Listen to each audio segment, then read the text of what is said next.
tree roots. Tree roots? This town has old pipes and big trees. They find each other. They grow inside pipes? They bust into pipes. Whoa. Once they're in, the water stops flowing. Can we fix it? The big green grasser machine can fix any clog. Green is always grasser at grasserhomeservices.com. If you have a phone, you have a radio. Yes, I listen on my phone. Download the all-new News Talk STL app. Love the all-new News Talk STL app. It is awesome. And listen anytime. Love the News Talk STL app. Anywhere.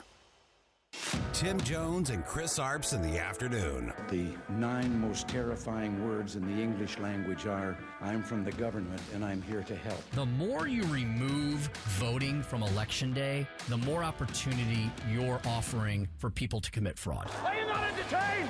Are you not entertained? I think the Democrats are so short-sighted in this tactic they have now to just cheat at any cost to win elections. Nobody stands up. These people are crazy. I'm telling you, they're crazy. What are we doing wrong here? As a former leader in the House, I think you could put your finger on it. It's called leadership. We don't have it. Tim Jones and Chris Arps.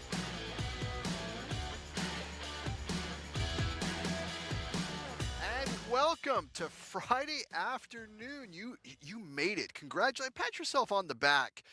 You didn't think you could do it, but I knew you could. You have found yourself in the great location of News Talk STL, the Tim Jones and Chris Arps show, but you are not hearing those smooth and smart voices today. No, alas, they are not here. And let's just, I'm just going to be honest with you. You know, I think the first choice to fill in for them couldn't make it. The second, third, all the way down to like the 7th or 8th choice. Maybe they were on the wrong side of the Strait of Hormuz or something, but I'm going to do the best I can. My name is Larry Behrens. I'm a communications director for an organization called Power the Future. I have been fortunate enough to be a guest on News Talk STL so many times. It is a fantastic place to spread real conservative ideas in the St. Louis area and beyond. And so privileged to have this time with Tim and Chris taking a well-deserved day off. I hope as we usher ourselves into this Memorial Day weekend that you'll be informed, enlightened, and walk away with something that makes you feel a little better for this weekend that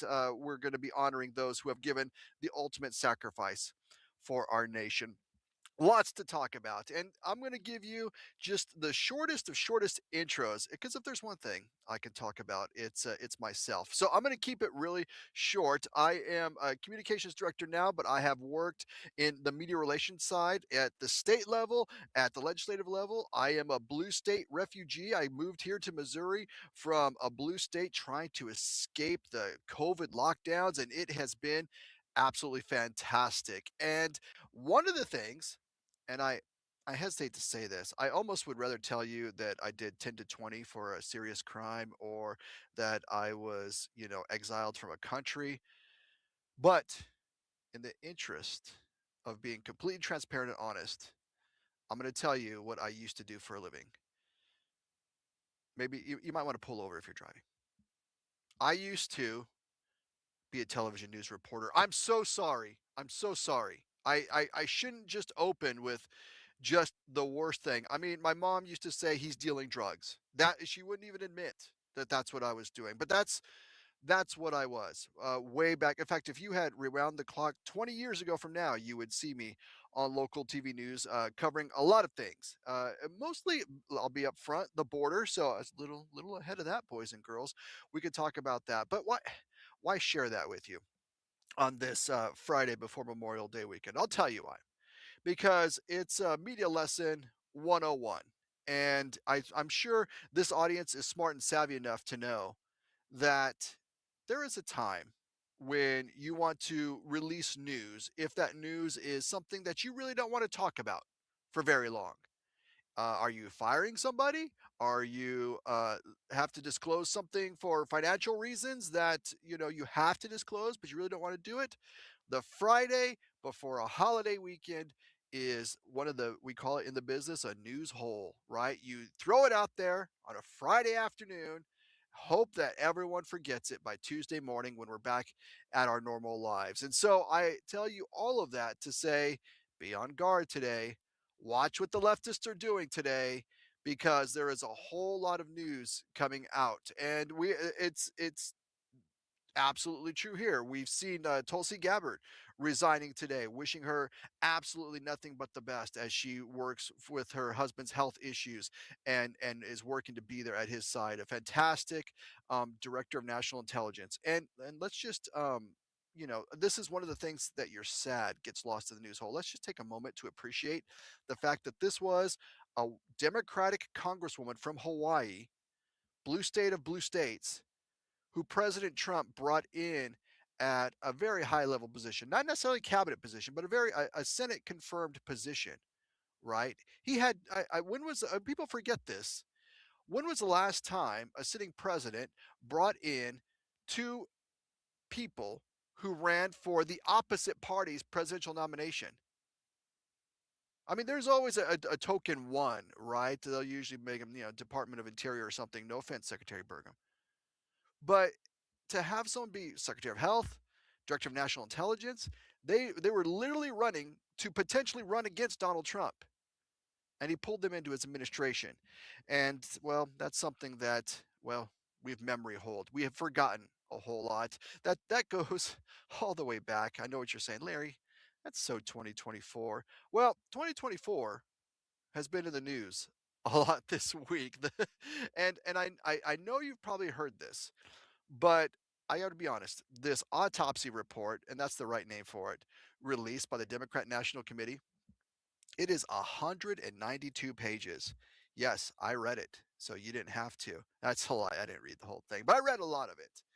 And I wanted to talk about it because I'm going to ask you, we're going to go through it here for just a little while. And as we do it, I want you to think about potentially two questions in your mind. Now, this is the report that the Democrat National Committee had put together to take a look at why they blew it in 2024.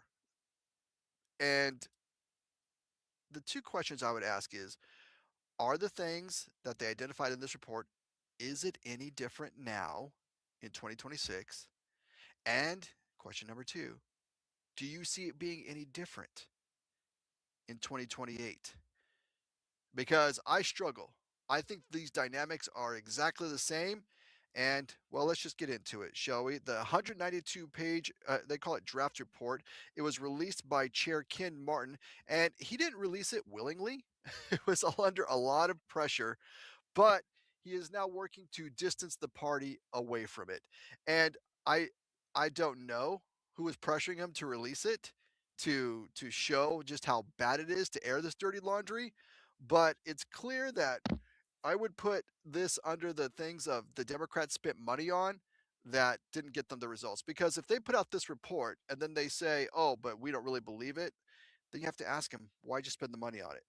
So Martin says this report does not meet my standards. It's incomplete and it contains claims the DNC cannot independently verify. Well, good luck, kids, because the DNC has been saying things we cannot independently verify for years. It's full of staff annotations, and if you take a look at it, there are staff notes all throughout saying this isn't true. Nobody proved this. Nothing. Nobody knows this, but they're still the report's own words and conclusion. And the New York Post put an editorial on it today, and it reveals why the Democrats' problems are much deeper and why their run in 2028 could be just as bad. So, the report admits something that, again, you're a savvy audience, you already know. The party, the Democrat Party, has been stuck in stagnation and retrogression since 2008. The report essentially says that 2008 was the high water mark in election victory. It says they've lost the confidence we once received from ordinary Americans, and that Kamala Harris simply lost the economic argument. Yes, yes, that was it. It was an argument. There was some debate over whether the country was doing economically well, and Kamala Harris just lost that. No, it was the results of it. That's like saying the Washington Generals lost the debate of the basketball game. No, they lost. The results were bad all through it. So, biggest highlights. And this is, I think, critical to those of us here in Missouri. First, they admit they wrote off rural America and they admit that that math failed. Here's a direct quote. It says Harris wrote off rural America assuming urban and suburban margins would compensate. Well, that math doesn't work. Follow up, they said, you can't lose rural areas by overwhelming margins and make it up elsewhere when rural voters are a significant share of the electorate. And I share that with you, not to try to educate you or to enlighten you. I share that with you so that you can realize just how far behind the eight ball the political left is here in the United States. These are people who constantly tell us they are the experts, they are your intellectual betters, and that they admit now that, hey, you know what? There's a whole swath of the country we just ignored, and lo and behold, look how many people are out there. I digress. They say number two, Democrats must compete everywhere, especially in the heartland. We're looking at you, Missouri. Maybe a little bit in Illinois too. Quote, if Democrats are to reclaim leadership in the heartland or the South, candidates must perform well on rural turf. Show up, listen, and then do it again.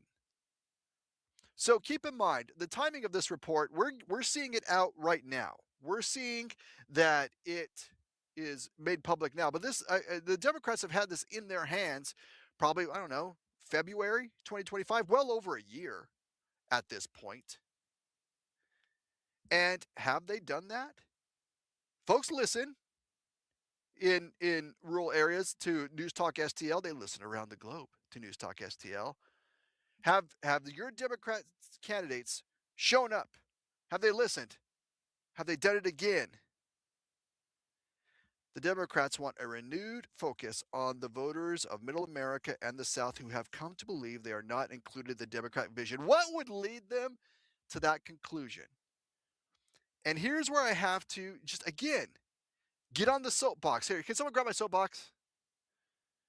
Here's what I have to say. Like, if you are the Democrat National Committee intelligentsia, the brainiacs running the operation, and they say, you know, those people in Middle America and the South, they don't believe they're included in the vision. Why would that? Why would that be?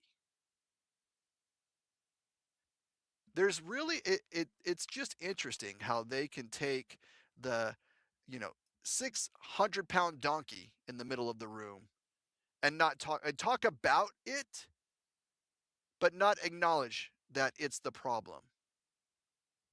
So I guess slight kudos to these guys for holding up a little bit of a mirror to themselves. But they're also distancing from. They're like, yeah, we can't. I mean, we know there's more people out there in rural America than we thought, and they, for whatever reason, for what we can't presume to even understand the reason why they don't, you know, why they're not picking up what we're putting down. Here's one that I love. They feel they did not have enough firepower against President Trump, and this one I actually have to agree. You know, it's amazing when you're spinning conspiracy theories and have truths against the president of the United States, Donald Trump, and then you're like, you know, we didn't have enough firepower because he was telling the truth. It's amazing how that works. The candidate telling the truth seemed to have more firepower. It says, quote, there was a decision in the 2024 Democratic leadership not to engage in negative advertising at the scale required. This was not sufficient or similar negative firepower directed at Trump by Democrats. That's just what they thought. They thought, you know, if we had purchased more ads, if Colbert had done one more monologue, we really could have had him. We really could have made a difference. The report says the campaign got boxed in on issues like transgender ads and didn't hit back hard enough.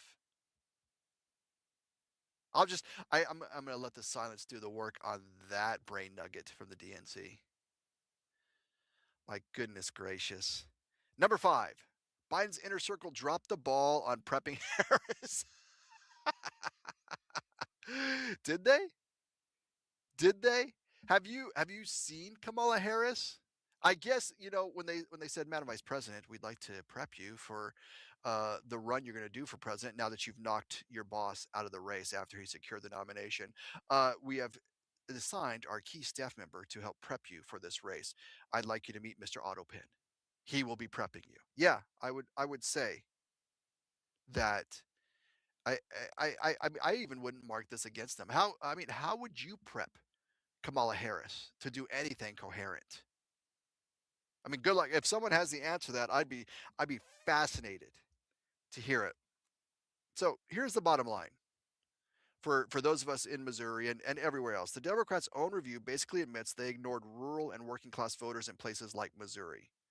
And they bet everything on the coast and the suburbs, and they lost the economic argument with everyday Americans. So the New York Post warns that without genuinely fresh ideas, the party is sleepwalking into the 2028 like a zombie, still offering nothing for normal people. And the big recommendation: stop writing off the heartland and start showing up. And here we are. What month are we in? Because let me tell you, I believe we're in May. I believe that's about 6 months till election, less than 6 months till election day in the midterms. Have we seen it? Have you seen them showing up? Have you seen them listening? Or have you seen the ads? You've seen the mailers. You've seen the social media posts. You've seen the people that probably didn't support President Trump in 24. They still probably don't support him, even though they cashed those one big beautiful checks on their tax refund, didn't they? And so the question I would have is, they have this post-mortem on it, and they can't even agree with themselves as to whether or not they're going to make a difference on it. And just kudos here, footnote to the good folks of Missouri. This report goes into some history, and as I mentioned, it says 2008 of the election cycle was the high point for the modern Democratic Party. That's when, it says here, in states, Democrats flipped 6 legislative chambers. Democrats retained the governorships in states, and they flipped the governorship in Missouri in 2008. And then by 2016, they had lost. Democrats picked up Senate seats in New Hampshire and Illinois, and narrow, painful losses in Missouri. So we're the microcosm of it, of the shift that happened 10 years ago. And I share this with you because you're going to hear a lot of revisionist history over the next 6 months coming at you from the left, trying to apply for the job as if they aren't the candidate that just got fired from it a year and a half ago. Tried to tell you, I super duper promise this time. I learned. I learned. I mean, I know I ignored you, and I think I lost the argument. I don't think I'm responsible for any of those results. And lo and behold, they still aren't learning. Hey, well, thanks for joining us. We got a whole lot more coming up. You know what? We're going to talk with some great guests today. We have Patrick Tuohey from the Show Me Institute coming up next. We're going to talk about the gas tax. I'm sure gas prices are on people's mind as they get ready to drive on this Memorial Day weekend. We've got Daniel Turner from Power of the Future coming up. We're going to talk about some interesting things there, including where Gavin Newsom wants you to shop. So keep it tuned right here in News Talk STL. The Tim Jones and Chris Arps Show. Larry Barron's in for both of them. We will be right back.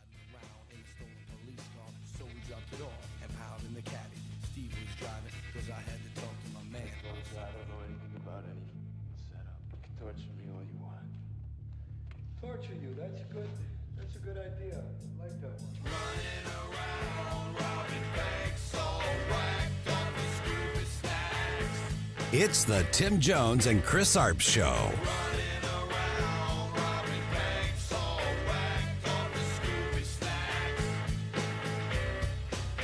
From the Michaels Flooring Outlet Weather Center. Our first look for Chief Meteorologist Steve Templeton. As we head into the evening, a sprinkle or scattered shower is possible. Otherwise, you'll have cloudy skies and low down to 59 as it's dry overnight tonight. A high of 81 for a warmer Saturday and mainly dry. It's not until the nighttime that we see a chance for some isolated storms Saturday night into Sunday morning. Best chance of rain is Sunday in the morning to early afternoon. It's a 30% chance at that. So we'll have a lot of dry time Sunday and still on the warm side with a high of 80 degrees. Monday, partly to mostly cloudy for Memorial Day with a high of 84. That's the latest on the First Alert for Weather Center. I'm Chief Meteorologist Steve Templeton. Heading into the weekend and with this beautiful weather that get in between the rain, right? You're probably going to be a bit of a weekend warrior, right? That's what we do. We work really hard all week, and then we work really hard on the weekend. You may be a little sore come Monday. How about getting a hold of Comprehensive Chiropractic today at cchiropractic.com and go in and see my great friends, Doctors Pat Fader, Caleb Gorman, Dr. Benton. They got so many awesome healthcare providers there at Comprehensive Chiropractic, the premier chiropractic and sports performance facility in our region. They have assisted not only myself, but my family members, my friends, my neighbors, my colleagues on so many occasions recover from all those day-to-day aches and pains. They got this awesome chiropractic care that really, it's not your grandfather's chiropractic care. There's been a lot of technology and advancements in chiropractic as well. Helped me out with a horrible elbow injury I had a couple years ago, tendonitis kind of thing, and it went away. It's like gone. It's fantastic. Gave me some exercises to make sure it doesn't come back and more. The Studio Health and Wellness Center features Pilates and yoga classes, beautiful space upstairs, the licensed massage therapist, the personal trainers, the holistic supplement advice they can help you out with as well that they can provide for you right there at Comprehensive Chiropractic. One-stop healthcare shop. They're at cchiropractic.com, cchiropractic.com, Comprehensive Chiropractic for all your comprehensive healthcare needs. Concerned about the condition of your windows driving up your energy bills? I was too. It's only called STL Windows and Doors. Their Provia windows combine old world craftsmanship the professional way, the Provia way, with over 65 years of combined experience, locally owned, offering competitive pricing and personalized service that the big box companies can't match. Call today for your free in-home estimate and start saving tomorrow. 314-277-5952 or stlwindowsanddoors.com. We've been here 30 years, 30 Christmases in this house, and we have the traditions that most families have. That's Terry talking about her experience with Rhino Shield ceramic coating. We did Rhino Shield 14 years ago, and the house still looks the same as the first day. Rhino Shield really worked with me to help me get just the right nice soft yellow, and it's 14 years later, and it's the same color. The main reason Terry called Rhino Shield is because it's backed by its 25-year transferable warranty. It just sounded wonderful that we could have the house coated with Rhino Shield and not have to worry about it again for 25 years. Take it from Terry. Give Rhino Shield a call now for a free evaluation. 877-25-RHINO. 877-25-RHINO. Or visit 877-25rhino.com. There have been neighbors that have come by and said, "Did you just have your house painted?" Because they wanted to know who the contractor was. And I said, "No, it's actually Rhino Shield." 877-25rhino.com. This hour of Jones and Arps is brought to you by Stiefel. Contact your Stiefel financial advisor at stiefel.com. That's STIFEL.com.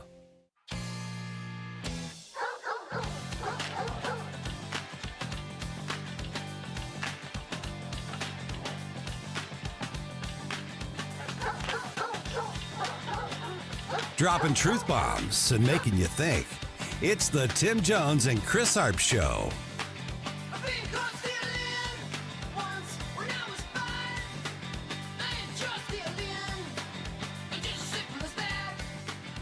And now, a man who comes alive when there's bad public policy in Missouri, Patrick Tuohey.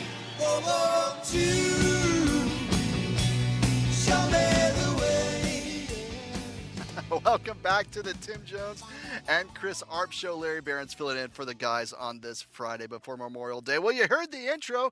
You know what's coming. You're about to get your learn on. Patrick Tuohey, a senior fellow at the Show Me Institute, joins us. We're going to talk about lots of stuff today. Hey, Patrick, great to meet you on the radio, man. How are you? I'm doing really well. It's good to speak with you. Good to speak with you as well. So I'm juggling here which one to jump in first, but let's go ahead and start with where you've written recently. And you have an op-ed in The Hill called Zoned Out, How Today's Homeowners Are Making Housing Unaffordable for Everyone Else. And it's an interesting read to me because I had this play out in my neighborhood as well. And you can tell me if I'm mischaracterizing what you wrote, but the discussion centers around, I think, when there is what a lot of folks would call high density housing, apartments, or maybe townhomes, or any type of living situation where there's multiple families in one building, and the pushback that comes from the homeowners in the area on that. And you argue eloquently that pushback is really not always justified. Yes, no, I think that's a correct summary. And I spend a lot of time talking to conservatives who will tell you that they are all for property rights and, individual rights and free market, and they don't want government intervention. Yet when they find out that somebody wants to put a duplex in their neighborhood or do something else. They are the first ones to complain to City Hall. And in effect, they want to use their political power to protect themselves and tell other people what those people are allowed to do with their own private property. It's the inverse of what conservatives, would argue on every other issue. But when it comes to housing, they kind of look the other way. And it's a shame. And what I go into is one of the biggest arguments when somebody wants to do something different with their property. One of the biggest arguments is, well, it's going to affect all of our property values. We're all going to see a hit to our property values. And we hear that. We've heard that for decades. And it just isn't true. I went through and tried to find research that supported that. And quite the opposite. The research from everywhere from LA to Salt Lake City says that when you allow people to, again, turn a home into a duplex or build an accessory dwelling unit in their backyard, maybe put an apartment over their garage or something like that, the values of the property around them don't change and in some cases go up. And of course that makes sense, because what you're doing is you're taking a commodity or a piece of property and you're allowing people to do more with it. And when you can do more with an item, it becomes more valuable. Now, this doesn't mean that we're going to put, hog rendering plants next to your house in a community, but we should allow people to change as the community demands changes. So, for example, we look at old neighborhoods in parts of the city that have maybe a coffee shop on the corner, right, or some sort of grocery store on the corner. And those are things that serve the community that people want. It makes your community much more vibrant. And instead, what we've done, we built all these developments around the country in the 50s and 60s and 70s, and then so restricted what people can do with them that they just kind of ossify over the years. And people move out because they're not vibrant. They don't change with the times. They don't meet the needs of the people who live there. And so I kind of want conservatives to take their own advice and understand that property rights should be subject to all the other free market things that we espouse in every other facet of life. It should include people's homes. Yeah, Patrick, reading your piece, it actually it brought me full circle because when I was first married, I was a college student. My first child was born, not in the apartment, but we were living in an apartment when she was born, and now they are. I'm telling everyone how old I am now, but now they're in their early 20s, right? And they're looking for housing options that are not at mom and dad's house, and that is naturally going to be in high density apartment type housing. And so it's interesting to me how when there was one available to me, I was more than happy. But yet, homeowners then want to turn around and deny that opportunity to everyone else. And again, it's always fascinating if you talk to early 20s, even late 20s. I don't want to say kids, but we'll call them young adults now. They'll tell you that getting the single family home right out of college is not, or even during college, is not a practical thing that they're going to be able to do. And so, if there is this housing not available, particularly if mom and dad still want them close by, then you would want to have this type of housing near you. And I think when I've seen the pushback against it, which I have seen in my community, we see traffic as a concern. But yet, if someone, I'll just be upfront, if someone wants to put a Starbucks, which is going to have a lot of traffic, or I'll go to the other side too, a Chick-fil-A, which has a lot of traffic, no one really seems to complain about that. And so it's really interesting to see the dichotomy there. And your piece goes on to say that you looked into, you mentioned it, Los Angeles and Salt Lake. Has there been anywhere where the doom stories of this type of housing coming into an area have come true? I don't believe there is. I don't Yeah, believe there is. exactly. Now people can look. Here's a frequent example, and I'm over in Kansas City, and we see it over on the Kansas side of state line in Johnson County. Somebody wants to put up an apartment building, and all the neighbors in the area worry about, the type of people that are going to move in, or maybe they don't like what the building looks like. And again, they talk about concerns about traffic, like you said, but those things just don't bear out. Oftentimes, what they want is they've gotten out of the pool and they want to pull the ladder up behind them, right? So they've got their house, they're all set. They want to make sure other people can't move into their community, that their community can't change. You're absolutely right. That includes their children who can't afford to buy a house. And it's not just interest rates and it's not corporate investors. Those are boogeymen. The problem is we're not building enough housing of all kinds in this country. And so we're, increasing the cost. And again, the people who are benefiting are the incumbent homeowners who, life is good for them. They've got a house. And I just want them to extend the same grace, the same kind of free market principles that they want in healthcare, that they want in education, to housing. And ultimately, if they don't like, I know this sounds harsh, but if they don't like the way their community is going over time, well, what they should do is sell, realize the benefit from selling, and buy something in a community that they like. But instead, what we're doing is we're, encouraging them to stay where they are and tell all their neighbors what they're allowed to do with their own property. And it's just, again, as people who claim to be free market, small government conservatives, that is not a position we should be advocating. Yeah, it's really interesting to see folks run to big government as quick as they can. Well, I also want to talk to you because, and I think you're arguing for intellectual consistency across the board from everyone, and this is where I'll be the first to admit my mind separates into two, and that is on the gas tax, and it is in the zone that I study a lot, which is energy and economics, and the fact of the matter is when I worked in state government and we looked at implementing a temporary suspension of the gas tax, I'll just tell you something publicly that I've only said privately before is politically, as a communications guy, absolute winner. People love it. And people love not paying taxes. However, policy wise, structurally, absolute zero. It is not good to do it at all. And then even on the communications wise, if you were to temporarily suspend the gasoline tax, nobody wants to be the person who then reopposes it. But I will, and I'll get to the question here. Here's what's interesting to me. I see when we have tax-free back-to-school weekends in lots of states, which amounts to, let's be upfront, anywhere from 6 to 8% off sale if you're not paying the sales tax on these back-to-school items. I wouldn't get worked up for a 6 to 8% off sale. If someone bought an ad in the newspaper, I wouldn't get worked up about that. But yet, the stores get packed.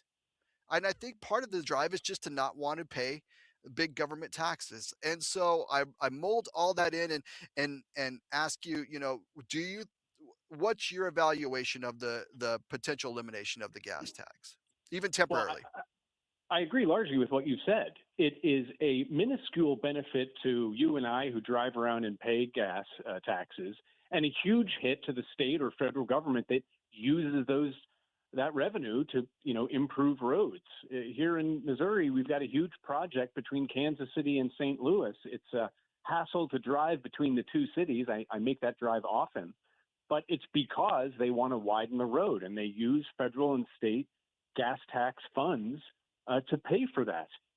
I used to get, and I'm probably like everybody who's listening to you right now, I used to get all worked up, driving a few extra miles to save a nickel off of gas. And there are all sorts of phone apps now where you can find the cheapest gas in town, and you'll drive further to get to it. And then one day I kind of realized, if I'm getting 17, 20 gallons worth of gas and I'm saving a nickel on each one, that's just $1. Yet in my head, and maybe it's because we've kind of gamified gas buying because the prices are all outside the building. So you can just, you can shop just by continually driving. Because of that gamify, I think I'm actually saving more. It's not worth it. It's not worth the effort to, drive across town to save a nickel per gallon because it just adds up to $1. And so I think that's what's going on here. We perceive the impact of, a few cents to be greater than it is. Now, again, I'm not saying that gas taxes aren't higher now than they were a year or 2 years ago. Absolutely they are. It's over $4 where I am in Kansas City. That's outrageous. But the question is, okay, is a temporary suspension going to make a big difference to me personally? No. Is it going to make a big difference to the state of Missouri? Yes. And you're absolutely right. When we get to the end of that period, it's going to be very difficult to impose it. And what I want people to understand, because here in Missouri, we're reducing the income tax. That's a good thing. We complained about the property tax. That's slightly less a good idea to cut property taxes. But we've got to understand that even the most libertarian small government among us depend on basic government services, infrastructure, public safety. We've got to pay something for it. I think our attention should be focused not on reducing everything to zero, but trying to find out, of all the various types of taxes, which are the better, or I should say, which are the least bad. And so a user tax like the gas tax, which basically puts the cost of roads onto people who use them, that's good. A property tax, because is less distortionary than an income tax, because you can pick up and move your company, but you can't pick up and move your house. And so there are always gimmicks, short-term solutions that sound good, exactly like you said. But I want people to kind of be more responsible, look ahead, and let's think of a consistent, stable way to raise the revenue we need that doesn't have a whole bunch of bad, adverse knock-on side effects. I agree 100%, but I just want you to get a weird vision with me real quick. Imagine if you're in St. Louis and they've suspended the gas tax for just a weekend. How many Illinois folks would drive across the bridge just to fill up? Well, sure, and look, I imagine gas is much cheaper in Missouri than Illinois anyway. And, depending on the neighborhood they decide to drive into, they may be taking their life into their hands. But yes, fair enough. But again, what's the benefit to Missourians? If we're not charging a gas tax, who cares if people are crossing state line? It's not a benefit to anyone but the guy who owns the gas station. I love it. I love it. Well, Patrick, thanks so much. You can read his op-ed in The Hill, Zoned Out, How Today's Homeowners Make Housing Unaffordable for Everyone Else. Where can people learn more, Patrick? They can find us at the Show Me Institute at showmeinstitute.org, and we talk about education and tax policy and housing and more education. Love it, love it. Patrick, thanks so much for joining us on the Tim Jones and Chris Arps show on this Friday before Memorial Day. Always great insight. Patrick Tuohey, Senior Fellow at the Show Me Institute. We're going to head into a break. On the other side, we're probably going to talk a little bit more gas prices and a whole lot more with Daniel Turner of Power of the Future, including where Gavin Newsom wants you to shop on this Memorial Day weekend. Keep it right where it's at. News Talk STL.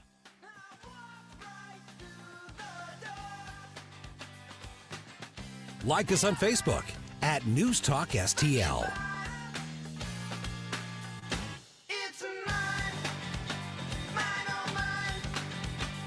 From the Michaels Flooring Outlet Weather Center. I'm First Alert 4 Chief Meteorologist Steve Templeton. As we head into the evening, a sprinkle or scattered shower is possible. Otherwise, you'll have cloudy skies and low down to 59 as it's dry overnight tonight. A high of 81 for a warmer Saturday and mainly dry. It's not until the nighttime that we see a chance for some isolated storms Saturday night into Sunday morning. Best chance of rain is Sunday in the morning to early afternoon. It's a 30% chance at that. So we'll have a lot of dry time Sunday and still on the warm side with a high of 80 degrees. Monday, partly to mostly cloudy for Memorial Day with a high of 84. That's the latest from the First Alert 4 Weather Center. I'm Chief Meteorologist Steve Templeton. I want to tell you about a place I don't just endorse. I actually go there myself. It's called the Dental Link. Dr. Link and his son Andrew, they run it. And right away, you can tell it's different. It doesn't feel like one of those cold clinical offices. It feels like a place where people actually enjoy working, and that matters. I noticed that immediately. The staff is relaxed, they're professional, they're friendly, and that all starts with how Dr. Link treats his team. You can just tell. Now, for me, this is personal. I've had dental implants done there. That's not a small thing. That's serious dental work. And they walked me through the whole process step by step. No pressure, no confusion, just straight answers and making sure I was comfortable the whole time. And if you've been putting something like that off because you're nervous, I get it. But here's what you should know. They offer many dental implants, which are less invasive, quicker recovery, and a lot less discomfort than the traditional route. I'll tell you this, getting my implants done was a game changer. They look natural, they feel natural, and honestly, it gave me a level of confidence back I didn't even realize I was missing. If you've been thinking about it, just go talk to them. The Dental Link is in Baldwin, right there at 141 in Manchester, or you can give them a call at 636-496-8584, or check them out at thedentallink.com. Thedentallink.com. Do good, do it well, have fun doing it. That's their motto. Ever feel like just a number in a waiting room? Hi, I'm Shannon Tribune, Director of Operations with Body of Health Direct Primary Care. Navigating the medical system can be a maze of stress. I'm your personal guide at Body of Health. I handle the messy parts of medical care, the logistics and complex coordination, both in and outside our walls, so you and Dr. Tobler, that's my dad, can focus on what matters most, your health. At Body of Health, you're not just a patient, you're part of the family, because that's healthcare the way it ought to be. To learn more, schedule a discovery call at bodyofhealth.com. Hey, Jamie Allman here for my favorite go-to store for seafood, gourmet goodness, and tons of wine. It's Stars, 1135 South Big Bend, a huge selection of seafood flown in from the coast. Lemon sole, halibut, Maryland lump crab, Gulf shrimp, and you gotta try the trout dip. Plus imported and domestic hand-cut cheeses, lots of hand-picked wines at great prices, hard to find gourmet foods, and fresh roasted coffee using only the best quality beans. Stars, 1135 South Big Bend, just off of Highway 40.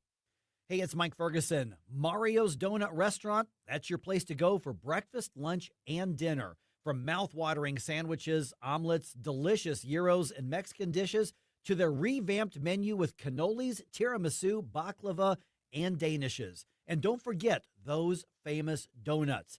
Dine in or carry out, Mario's friendly staff is ready to serve you with love and care. Mention Newstalk STL when you visit, or just visit mariosdonutrestaurant.com. This hour of Jones and Arps is brought to you by Stifel. Contact your Stifel financial advisor at stifel.com. That's STIFEL.com.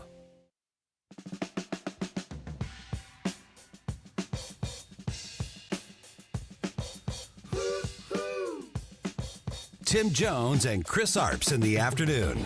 This is a story about Billy Joe and Bobby Sue. Two young lovers with nothing better to do. Well, let me start by saying anybody who takes advice from any California lawmaker on the Democrat side regarding energy is insane. Their policies are absolutely horrific. They have gone from 24 refineries down to now 8, and they're closing 2 more. They import more oil from Iraq than they do from the United States of America, so I would not listen to any Democrat in California about anything related to energy. Welcome back, Tim Jones and Chris Arp Show. Larry Barron's filling in for the guys today, and that was Congressman August Pfluger, who represents an oil-rich area of Texas, talking about not taking advice from someone in California. But the good news is we're not taking advice from someone in California, particularly their governor. We're taking advice from Daniel Turner. He is the founder and executive director for Power of the Future. He joins us on the line now. Hey, Daniel, I was just telling the audience that Gavin Newsom wants us to shop differently this Memorial Day weekend. Yeah, it's remarkable to see a governor go after one particular company like this. You know, it's funny. They're the people who are always screaming, you know, no kings and fascists, and yet this is the type of stuff that you would see from some sort of little petty tyrant. But yeah, he is on a tirade against Conoco because Conoco had the gall to point out that the reason why gas prices in California are high is because of Sacramento, not because of anything oil companies do. Oil prices are high nationwide. We all know it. We're a little frustrated by it. I get it. But if you're paying $4.15 a gallon in your state, that's roughly what I'm paying here in Virginia. In California, they're paying $6.80 a gallon. And the governor is trying to say this is the fault of an oil company, but it's not. That delta, that $2.60 or $2.70 delta, is all because of just bad government policies. And so kudos to Conoco pushing back. Absolutely, and it's fascinating to me because if I know my history correctly, and I believe I do, Chevron was actually founded in California. They are no longer there. They have some operations there, but they've moved to Texas, if I'm not mistaken. Chevron, I apologize. Yes, I kept saying Conoco. Sorry, Conoco, if they're listening to this, they're going to start calling Power of the Future and demanding a retraction. But absolutely, these are great California companies. And what's interesting, California used to be the second largest oil and gas producer in the country. And I believe now they're eighth. And the reason why is not because other states have outproduced them. They have scaled back, and that's a deliberate decision, right? Decline is a choice, as many people have said, as the White House has tweeted very often in the last couple of months. They have chosen to forego their energy-rich oil and gas, and it's tragic, and we see the consequences of it. California has so much oil and gas and mining opportunities that the quality of life there should be what it was in the golden age that we talked about, when it was the era of Nixon and Reagan and California dreaming and California girls. California was the land of promise and everything because it was so resource rich and so well run and so well managed. Decline is a choice, and the state has chosen to forego what has made them successful. And now they're punishing the very great companies from their state who have the gall to push back. Absolutely. And something that Gavin Newsom doesn't want to mention very much is the fact that California also pays not just the highest per gallon price in the country, a lot of that due to their anti-energy movidas, but other part is that they have the highest gasoline tax in the country, around 70 cents a gallon, which includes things like I think a 3 cent, just literally just climate charge per gallon on that. And so if Gavin Newsom wants to tell Californians not to shop at a certain gas station because he doesn't like the prices, can Californians just say, well, how about we just not pay the gas tax because you're in charge of that? Which, by the way, for the folks who don't know, Gavin Newsom has raised the gasoline tax in California every single year he's been in office. He signed a bill tying it to inflation, and he signed that bill as Joe Biden came into office. So you can only imagine what the poor people of California have had to endure in terms of rising prices, and it's getting ready to go up again in July Yeah. with the gasoline taxes. And our neighbors to the east, they're coming in at a solid number two at 60 plus cents per gallon in Illinois for gasoline taxes. Yeah. The two biggest complainers about gas prices are also have signed on to the biggest tax increases in gasoline in their state's histories. And what we're seeing right now is evidence of why this nonsense of, well, they're just being greedy, right? They're raising prices because they're profiteering. Why that's just such a load of bunk. If that were the case, prices would always be high, right? Oil companies, we remember just 3 months ago when oil was $60 a barrel and the national average was $2.20. President Trump bragged about it all the time. Power of the Future celebrated it as well. I loved it, filling up my car, filling up diesel for my tractors, et cetera. We loved the low prices. But it is a global market, and there are global consequences that affect the price, and that's why the price has skyrocketed. Otherwise, they would never let the price fall again. I point that out to emphasize that when we are at historic lows, even though we're all celebrating it, those lows come right out of profit margins of oil and gas companies. Government doesn't lower their tax. Right, when oil is at $60 a barrel and it's $4.50 a gallon in California, they are still taking their percentage. The delta, of course, is revenue, is profit. And so why would the company ever forego their profit? I guess the important takeaway is that when it comes to your gallon of gas, government is the little piggy. Government is the greediest one. Government, after you pay back everybody, you pay the suppliers, you pay transportation fees, you pay insurance costs, you pay your employees, et cetera, et cetera. The number one profiteer of a gallon of gas is government. The energy companies, the oil companies are a way, way, way distant second. And I've never seen government forego their piggy little profit because nobody is greedier than the government. Exactly. Well, Daniel, something else that happened this week, and we noticed it at Power of the Future, and I don't think a lot of folks have noticed it yet, but they will. It is the end of May, which is close to June 1st, which is the beginning of hurricane season, and the National Oceanic and Atmospheric Association, the weather guys, NOAA, put out their hurricane forecast, and if I was reading it correctly, it said below normal is what they're expecting this year, but we wanted to let policymakers know that the hurricane forecast shouldn't be a political tool. Tell us a little bit about that.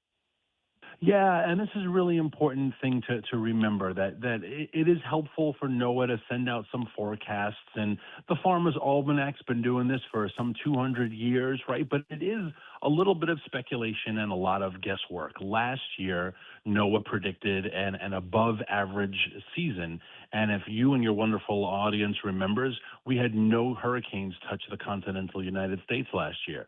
So they were wrong, and they were wrong by quite a bit. Does that happen? There's a lot of speculation in this. So right now they're predicting a below average. It could be a cataclysmic hurricane season. We have no idea. The important thing is that policymakers don't take these predictions as tools to make policy, and that's kind of what has happened. That's why the UN, which has walked back a lot of their climate hysteria, why it's not enough for them to say, like, hey, guys, we got it wrong, let's move on, because whole countries have foregone their energy industry. California, as we were just talking about, has decided to forego their fossil fuel industry because government entities like the UN have said, this is the future, it's bleak, we're all going to die from climate change unless we take action. Well, we were wrong, right? We were wrong, too bad. Well, too bad, unless, of course, you're Great Britain and you're paying 5 times what you pay for electricity and you're running low on oil and gas. So these are helpful little tools, but for too often they've been used by the government. They've been weaponized to make policy prescriptions, and that has to come to an end. Absolutely. And we did an analysis of just the last 20 full seasons. And keep in mind, when NOAA puts this forecast out, they do a range. And so they'll say 3 to 5 major hurricanes, and they measure 3 categories. They'll do named storms that are assigned a name, tropical storms or tropical depressions. They'll do major hurricanes, and I forget the other index, but we found that they're off on at least one of those indexes 13 out of the last 20 years. And so they are off more than they are correct. And someone would say, well, you're just being mean because they didn't hit the exact number. No, they give a range. They've been outside their range 13 out of 20 years. And so, well, Dan, we're running out of time here. And here's the important question that producer Joy was asking, and I feel silly that I did not have the answer. On your farm, I know there's sheep. Are there goats as well? No goats. No. We've had goats in the past. Goats are awful. Goats spend every minute of their day trying to escape wherever they are. And I just don't have the patience for goats, or the fencing. Fair enough. There's your answer, Joey. Daniel, thanks so much for joining. I appreciate you taking the time as we head into Memorial Day weekend. Folks want to learn more, including all those reports. They go to powerofthefuture.com. Go ahead, Joey. What was that? Excellent, Joey. Well, thanks so much, Daniel. Thanks for joining us. Hey, listen, we're not done. We're not done with your Friday. There is a whole lot more. In fact, our next guest coming up after the top of the hour, you may have heard of him.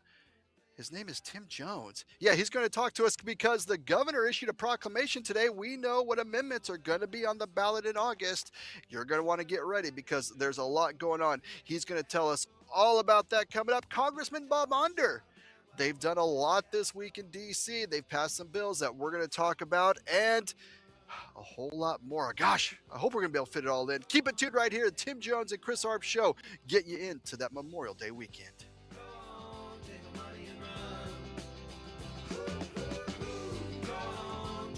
Like and subscribe to us on Rumble. News Talk STL. I'm Dr. TJ, owner of the Institute of Natural Health, co-owner of Optimal Nutraceuticals, and the host of Wellness One. Wellness One is designed to cut through the nonsense and provide you common sense science-based information regarding health and wellness. On the show, we discuss topics like thyroid health, gut health, hormone optimization, and many others. Our show airs Saturdays at 10 a.m. and 2 p.m. and Sundays at 11 a.m. and 3 p.m. right here on Newstalk STL. And you can visit us at inhstl.com. That's inhstl.com. Is your portfolio prepared for the biggest risks facing investors today? Hi, it's Tim Jones. High inflation and a rapidly changing economy may impact your investments. If you haven't made appropriate changes, your portfolio may not be positioned to address some of the biggest risks in today's economy. That means it's time to request your free portfolio review from the ClearPath Wealth Management Group at Stifel. You can hear their latest views on the markets and investing during On the Money, hosted by Stifel financial advisors Bob Stockdale and Eric Robert, every Saturday morning at 9 a.m. on News Talk STL 101.9. They can help you get organized, guide you through critical retirement decisions, and create a portfolio designed around your needs.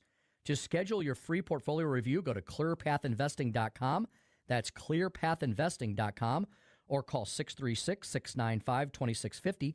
That's clearpathinvesting.com, 636-695-2650. Stiefel Nicholas and Company, Incorporated, member SIPC and NYSE.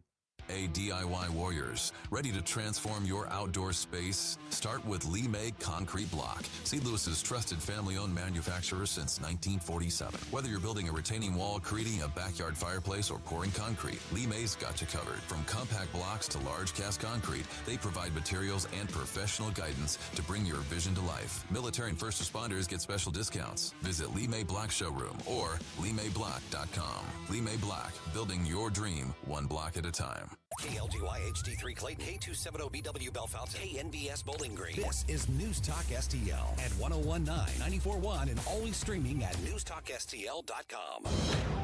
News this hour from Town Hall. I'm Keith Peters in Washington. The defeat of Kentucky GOP Congressman Thomas Massie in this week's primaries pointed to the political power of President Trump, who backed Massie's opponent.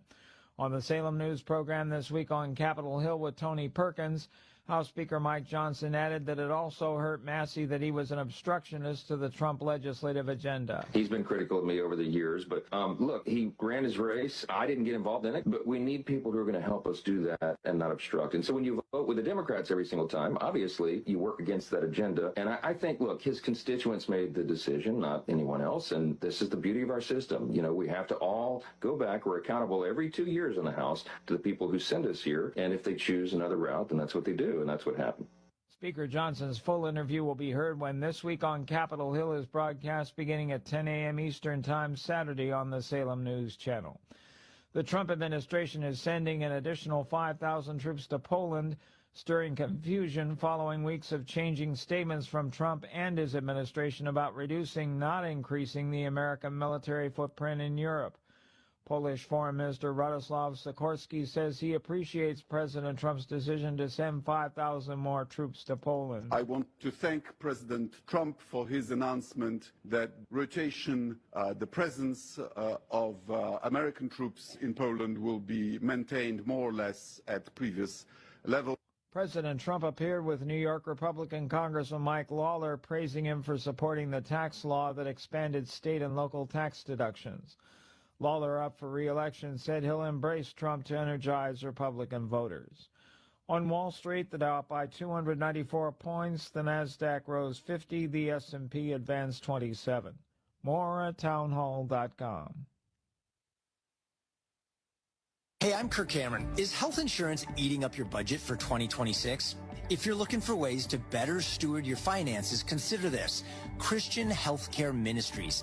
It's a health insurance alternative at half the cost. Join CHM today by visiting chministries.org/wellness. While insurance companies tell you when to join, what to pay, and where to go, CHM is different. As a ministry, CHM allows you to share the burden of medical bills with other Christians. You can enroll, switch programs, or leave at any time. Christian Healthcare Ministries.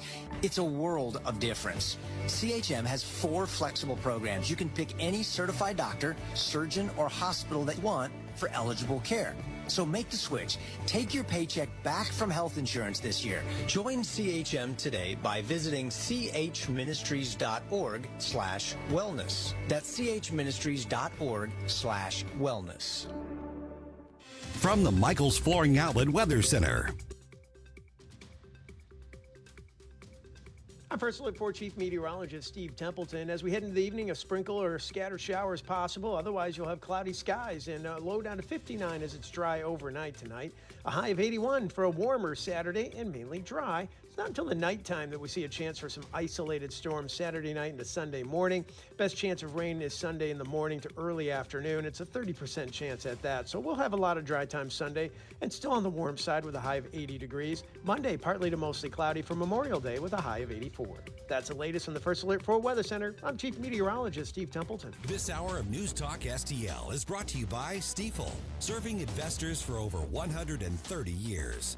Contact your Stiefel financial advisor at Stiefel.com. That's STIFEL.com. Hey, it's Vic Porcelli. We're sitting here with our great friend, Chris Cooper. Hi, Chris. What's going on, Vic? How are you? I hear you wrote another book. This one's an e-book. Is that right? The Business Owner's Playbook for Financial Clarity. So it is a great book for entrepreneurs. It's a very short guide. Give people, business owners, the ability to understand key questions that are important, such as succession planning, legacy planning, getting the IRS out of our pockets, right? Because do you like paying taxes? I do not. I don't think anybody likes paying taxes, right? That just makes sense. And then always talking about protection. And then the other thing from a business owner perspective, what is the biggest asset a business owner has? Probably their business itself, right? We need to make sure we understand what the value of that business is as well. So this new book, I'm sure, is incredibly expensive, right? How much? No, it's a free resource. Oh, it's free. We provide guidance, we provide education because we want to make sure people feel educated and understanding because sometimes you don't know what questions to ask, and we need to make sure we help arm people with information to ask the right question. Reach out to Chris and Stacy today at SerenityWealthNow.com. Investment advice offered through Fortis Capital Advisors, LLC. News, analysis, opinion. Unleashing energy dominance is not just about ramping up a domestic supply. We need to be looking at other markets to be able to place our product. Being in a stronger position to be able to export to these other countries that want it. 1019 and 94.1 News Talk STL. Tim Jones and Chris Arps in the afternoon. The 9 most terrifying words in the English language are, I'm from the government and I'm here to help. The more you remove voting from Election Day, the more opportunity you're offering for people to commit fraud. Are you not entertained? Are you not entertained? I think the Democrats are so short-sighted in this tactic they have now to just cheat at any cost to win elections. Nobody stands up. These people are crazy. I'm telling you, they're crazy. What are we doing wrong here? As a former leader in the House, I think you can put your finger on it. It's called leadership. We don't have it. Tim Jones and Chris Arps.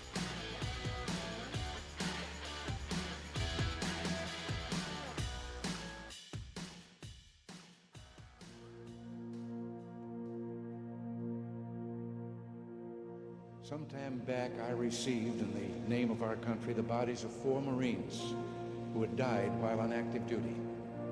I said then that there is a special sadness that accompanies the death of a serviceman, for we're never quite good enough to them.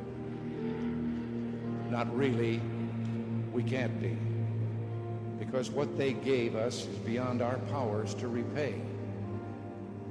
And so when a serviceman dies, it's a tear in the fabric, a break in the whole, and all we can do is remember.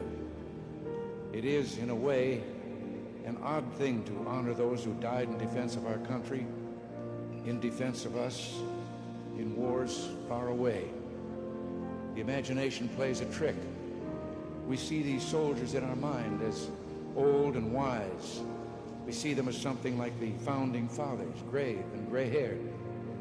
But most of them were boys when they died, and they gave up 2 lives, the one they were living and the one they would have lived. When they died, they gave up their chance to be husbands and fathers and grandfathers.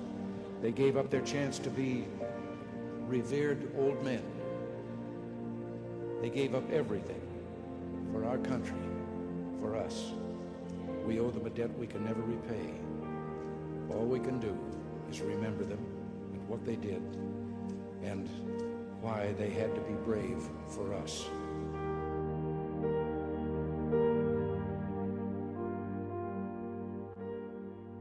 You're listening to the Tim Jones and Chris Arps show on this now Memorial Day weekend. I wanted to play those wise words from President Reagan in 1985 and a reminder of what we are recognizing and honoring this Memorial Day weekend. And the thought comes into my mind, as I'm sure it does many of yours, of those who we have lost in defense of our country. And sadly, there's more of them that we have lost in defense of this country this Memorial Day with the action in Iran and the men and women who have given their lives there, who signed up willingly to follow their commander-in-chief's orders and to go to a far-off land away from their home, away from their loved ones, and give everything that they have so that we may have this Memorial Day and every other Memorial Day that comes after. We are truly, truly grateful for each and every one of them. And it goes without saying, and I know many of you will, that you will take the opportunity this weekend among the time with your family, among the time away from work to remember those headstones, those ones that we can see and those ones that we can't, that are buried in foreign lands because they gave up everything. President Reagan said it so very well when he said they give up two lives, the lives that they were living and the lives of the people they would have become. And we are grateful for them for this Memorial Day weekend. Larry Behrens in for Tim and Chris on this Friday afternoon. Hope everyone's having a great day. And there was, as I mentioned earlier, an announcement from Missouri Governor Mike Kehoe, and it's a real announcement. If it wasn't real, I wouldn't be able to do that. Governor Kehoe announced that he has signed proclamations placing. We'll get to what they mean here in a little bit. Amendment 1, Amendment 2, Amendment 4, and Amendment 5. So those who are savvy, which is everyone in this audience who has been following what amendments are coming our direction, will know what those are. So Amendment, I believe, 4 is the big one. And it says, if approved by voters, modifies current requirements that a simple statewide majority of voters may approve initiative petitions to amend the Constitution. That's one of the big ones. We've seen a lot of groups try to bring in outside money and influence to bring in policies that aren't the best for the citizens of Missouri because they're trying to manipulate our state. And so this would help bring a stop to that. And then the one I think that's going to get a lot of talk between now and the August primary election. It's August 4th, so hold on while I do some quick math here. That's what, 2.5 months ballpark till we're going to be voting on this in the primary election. So Amendment 4, if approved by voters, modifies the current requirements that a simple statewide majority of voters. I messed that up. Sorry. It's Amendment 5. Okay. Hey, man, it's Friday. Okay. And listen, I've been reading at a third grade level my entire life. Third grade was, the best 6 years of my life. Amendment 5. If approved by voters, requires the phase out and elimination of the individual income tax based on revenue growth. I assume that one's going to get a little bit of talk. And there's nobody who knows about it better. We're going to go a little meta here for a little bit. Joining me on the Tim Jones and Chris Arps show is former Speaker of the Missouri House, Tim Jones. Mr. Speaker, thanks for joining us on your show. Always a weird experience, but I really appreciate you, Larry, sitting in both of the big chairs for Chris and I today. It takes only one Larry to take the place of Tim and Chris. So, no, we appreciate you and everything you do for us in Missouri and everything you and Daniel do at Power of the Future. So thanks for taking us into the holiday weekend. Larry, I'm fresh back from the big, deep swamp in D.C., and right before I got on the plane, Larry, I saw the news that you were just discussing. The governor has decided which of the many ballot propositions will be where, and I'm happy to break down any of them that you'd like to discuss. Yeah, absolutely. Well, the first question I have out of the gate is, was this kind of expected that he would break down? I think there's important ones all over, but the state income tax, I would say, is arguably the biggest one, and that he would break down some for August and then some for November. And is this kind of the breakout that you were expecting of that, or is there any surprises in just the ones that he chose to go on the August ballot? Well, Larry, you probably won't be surprised that I had various little birds telling me along the last few weeks, little whispers, that this was going to happen. But also, if nobody had told me anything, so I did hear the rumors, and I heard from some of my fellow politicos and pundits and such and so forth that this was likely going to be it.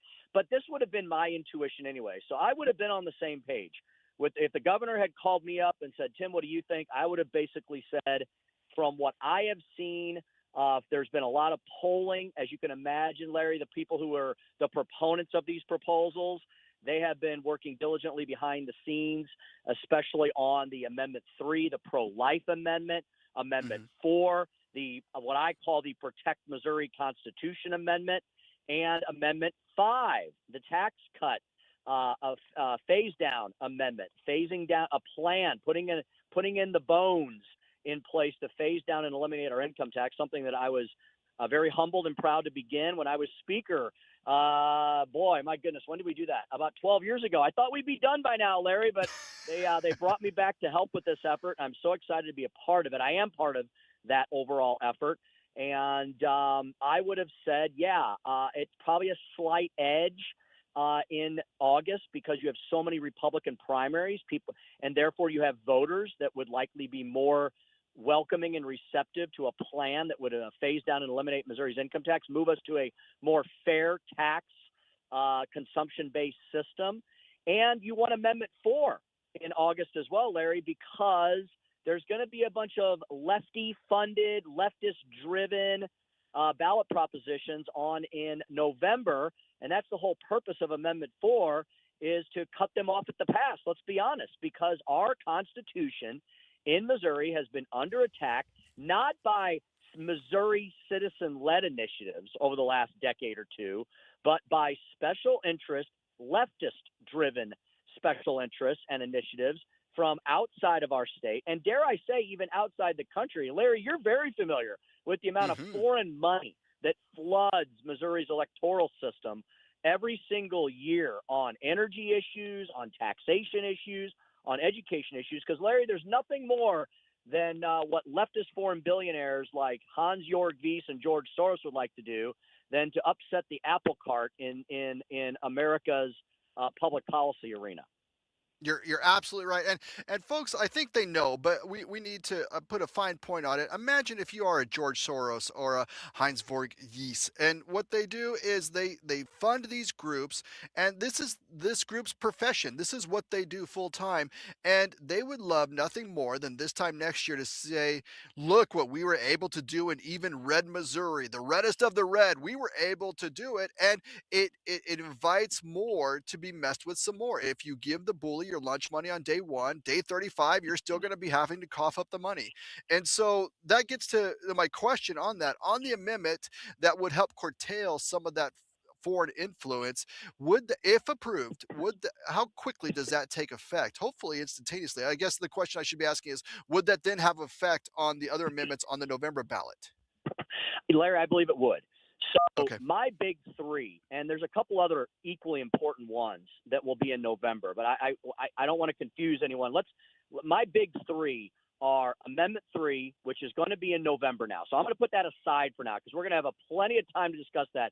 Very important. That is the new Amendment 3, the pro-life amendment that puts reasonable restrictions on abortion in place and eliminates the ridiculous transgender industry ideology from our Constitution. People are like, how did that get in there? The old Amendment 3, the bad Amendment 3 from a year ago. So I'm going to put that aside for now. But Amendment 4 and Amendment 5 will be on the August ballot, barely 2 months away. And, Larry, Amendment 4 is so important. That is the Protect Missouri Constitution Amendment. And many of my liberal friends, Larry, I have a few, just like you do as well, they will say, isn't the Missouri electorate neat? You know, they elect all these crazy right-wing Republicans, but then they also approve all of these populist-driven initiatives. And I say, no, I don't think it's as simple as that, because these, quote, populist-driven initiatives, Larry, they're deceptive initiatives. They don't do what they say they're going to do in the campaign. There's the campaign around these initiatives, and then there's what they actually do. Case in point, we now have basically Medicaid for all. In our state, we have Bernie Sanders, Obamacare, Medicaid expansion. People are like, how did that happen?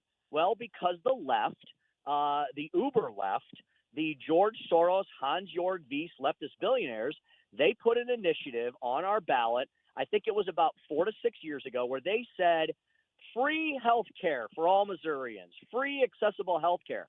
They didn't explain what that was really doing. It was basically going to blow a hole in Missouri's budget by forcing Medicaid for all to happen. So able-bodied working Missourians who already had private health insurance would be incentivized to drop their private health insurance and get on the government dole.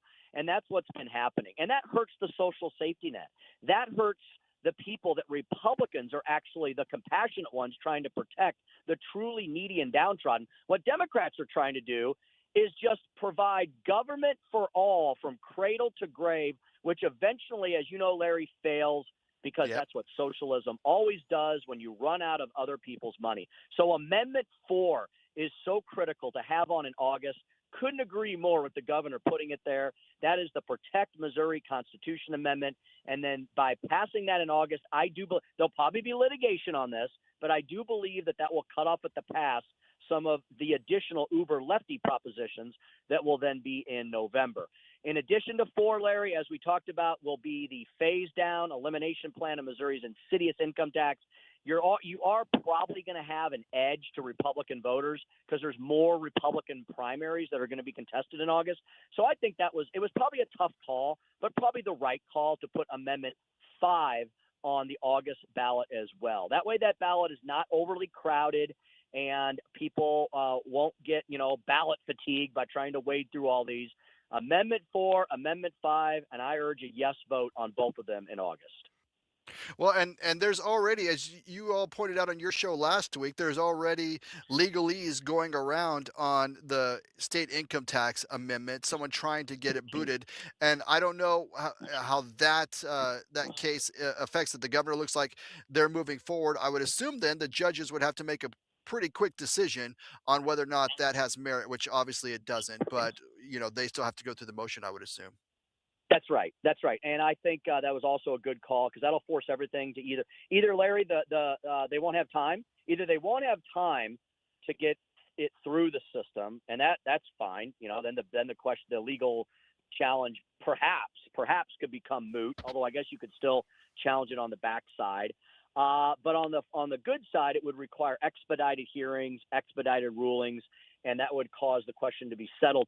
Because, Larry, well, in that case, then, if there was a problem, perhaps then that could be moved to the November ballot. So for all of those reasons, I think the governor's office made a wise choice in putting Amendment 4, protect Missouri's Constitution, and Amendment 5, the phase down and elimination of our horrible income tax, on that August ballot. Perfect. Well, Mr. Speaker, I just have one more question for you before we go. I mean, and you said it absolutely correctly that we have just over 2 months before voters are going to be deciding on this. What is the number one argument they're going to hear against voting in favor of Amendment 5, and why should they just not worry about that argument? Yeah, well, Larry, it is the misinformation campaign du jour when it comes to this proposal. This proposal is an excellent proposal to finally eliminate Missouri's income tax and help us catch up with our neighboring states like Tennessee. If you go back, Larry, 30, 40 years, Missouri had a larger budget, a greater population, and better GDP growth than Tennessee.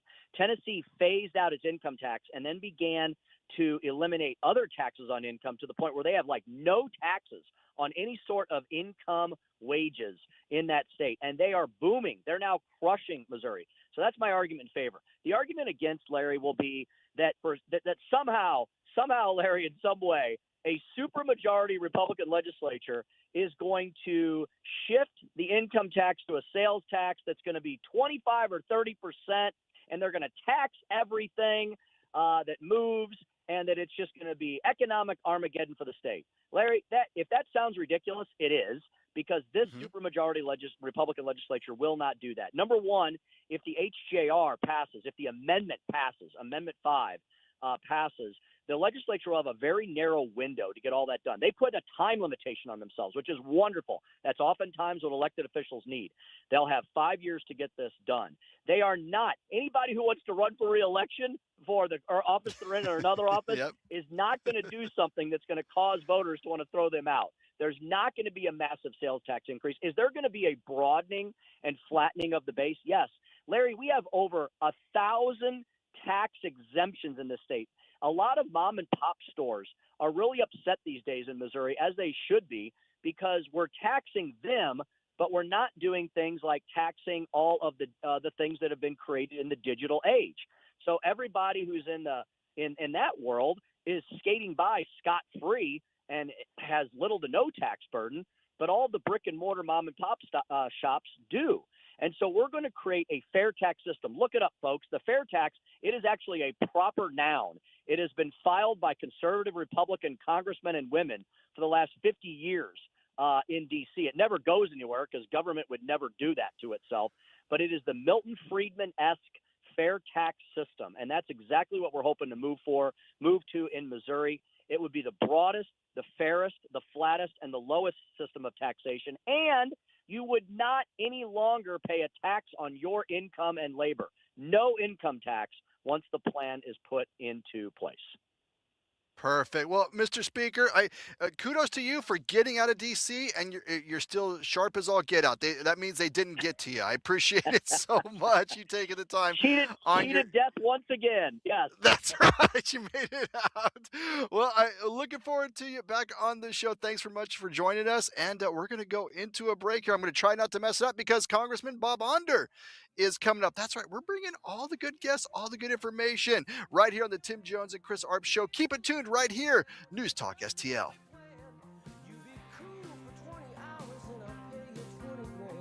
You're listening to Tim Jones and Chris Arps.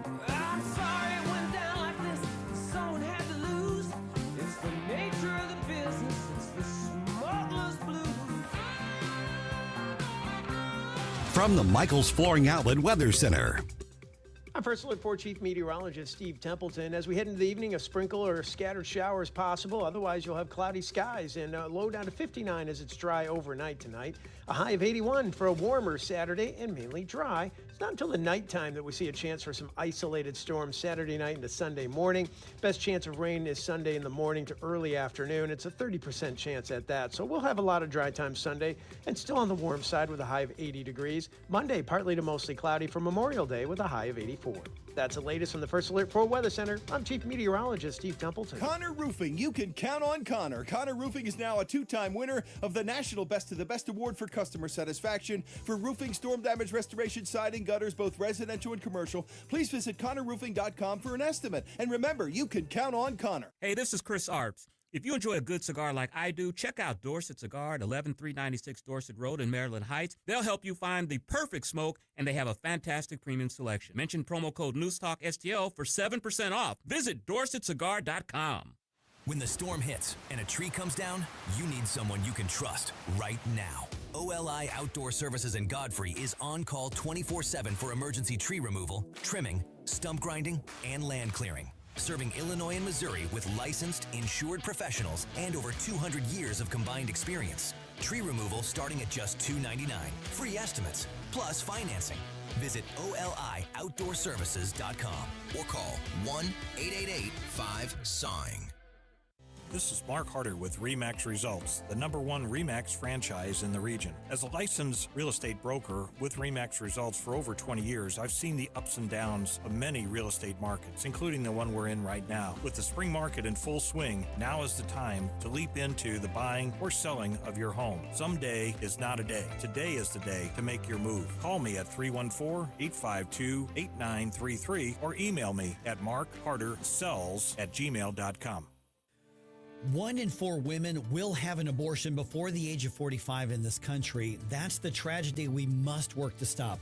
Mike Ferguson from The Morning Show here, and that is why Reach Reproductive Health is here, to empower parents to save the lives of innocent children and to see these families come to Christ. And you can be a part of saving and changing lives. So pray and visit outreachforlife.org to learn more, volunteer, and donate. That's outreachforlife.org. Hey, Colombo here for Intervine, a great local company that has customers all across the country due to the quality of their products. Intervine has the best flashlights, lanterns, headlamps, and even batteries, including the new Monster 2000 Lumen waterproof lantern and the Sentinel 2000 self-defense flashlight. Our home and vehicles are full of great Intervine products, and right now you can shop their website and get 25% off your entire purchase just by using my name, Tony, as your promo code. That's promo code Tony at Intervine.com. I really like all the things you're saying. News, analysis, opinion. Thank you very, very much. News Talk STL.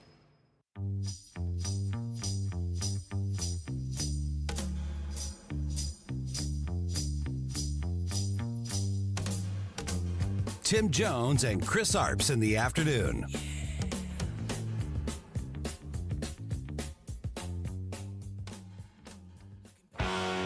Dr. Bob Onder, Congressman for Missouri's 3rd District. We're calling Dr. Bob. We're calling Dr. Bob. Dr. Bob. Welcome back to the Tim Jones and Chris Arps show on this Friday before Memorial Day. We are so grateful to have Congressman Dr. Bob Onder on the show with us. Congressman, thanks so much for joining us today. Oh, great to be with you. Thanks for having me. Well, you guys were pretty busy this week. I was reading through, and one of the things that I'm excited about, and I think a lot of folks would be excited about, is that you and your colleagues passed the bipartisan Build America 250 Act out of a committee. And that is going to be, I think, a big deal for a lot of America. Tell us what is in that bill and what it's going to do. Oh, I'm sorry. We are breaking up there. Oh, I'm sorry, Congressman Onder. I wanted to talk a little bit about the bipartisan Build America Act that passed out of committee, I believe, with your support this week, and wanted to just let folks know what that bill is going to be bringing if it makes it to the president's desk. Yeah. So last night we passed the bipartisan surface reauthorization bill that goes by that name, and it will do a number of things. It reauthorizes our federal highway and transportation programs, and and very importantly, we did a lot of things in the way of deregulation, of getting rid of some of the wasteful Biden green energy programs of the last highway reauthorization bill. And we steered more of the money back to states because our own cities and counties and the state of Missouri know better how to spend your tax dollars on highway and on transportation than some federal bureaucrats. So I think that was a big win. We actually went late into the night last night. I think we finished the committee markup at about 2 a.m. I do expect it will pass by a large margin on the floor of the House and then hopefully through the Senate and onto the president's desk. I love it, Congressman. And one of the provisions, at least that was reported in it as of a few days ago, and I'm curious if it's still in there. It does, I'm full support. It does put a fee on those who are driving electric vehicles. That's part of getting rid of a lot of Biden's green initiatives. Now, did that make it through on the final bill? It Because a lot of these EV owners aren't paying their fair share. Yes, it did. It did make it through, and that represented the first new stream of revenue for roads and bridges in 50 years. And ordinarily, a new stream of revenue, that means what? A new tax. But no, I think it is only fair because, of course, electric vehicles do not pay the gas tax. And in fact, electric vehicles, because the batteries are so heavy, actually probably do more damage to the road than a typical gasoline or diesel powered vehicle. So basically the fee that was finally agreed on is going to be roughly half of what a typical mid-sized car would pay in gasoline taxes in a given year. So I think that was a good step toward fairness because after all, EVs use the roads just like everyone else. Yeah, it's such a great point, and you're absolutely right. The heavier they are, the more the roads get worn down by those driving on the roads. And I was interested to see, it's been brought in a few states. I'm interested to see EV owners who will pay anywhere from 20% or higher for an EV and then bulk at a fee of trying to maintain the roads. They just, I guess, don't want to pay their fair share. But from traveling on roads to traveling on waterways, you also did some work this week joining up with Congressman from Pennsylvania, I believe, Chris Deluzzo, to try to get some, I guess, continuity or some good coordination about travel on the waterways, if I'm reading that correctly. Yeah, that's right. I mean, our inland waterways, which are really, really important here in Missouri and in my district, both the Mississippi and the Missouri River are in the third congressional district. They tend to be many times take second place when it comes to our transportation infrastructure planning. So yeah, this was a bipartisan letter to create some more coordination in that inland waterway way policy. Inland waterway basically just being a fancy bureaucratic word for rivers. And I think folks would be surprised. I mean, help me a little bit understand. Is this not something that's coordinated really well right now with I assume people downstream don't always coordinate with upstream. It seems like this is a really good common sense approach, and I'm kind of surprised it's not happening already. Yeah, that's exactly right. You have downstream versus upstream. You have the states involved. You have the Army Corps of Engineer involved in projects like locks and dams, and then of course you have the Department of Transportation. So it is something that definitely needs better coordination. Absolutely. Well, something else, and that's not even. I don't even think that gets us to half the week of what the work you all did. Something that made a lot of headlines a few weeks ago, and then again this week. There was a hearing on the follow the money, I would say, of the Southern Poverty Law Center.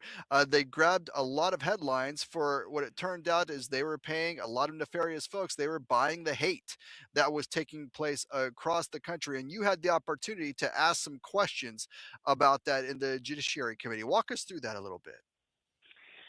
Yeah, many of your listeners may not have heard of the Southern Poverty Law Center, but they really have an outsized influence in this ecosphere of left-wing organizations.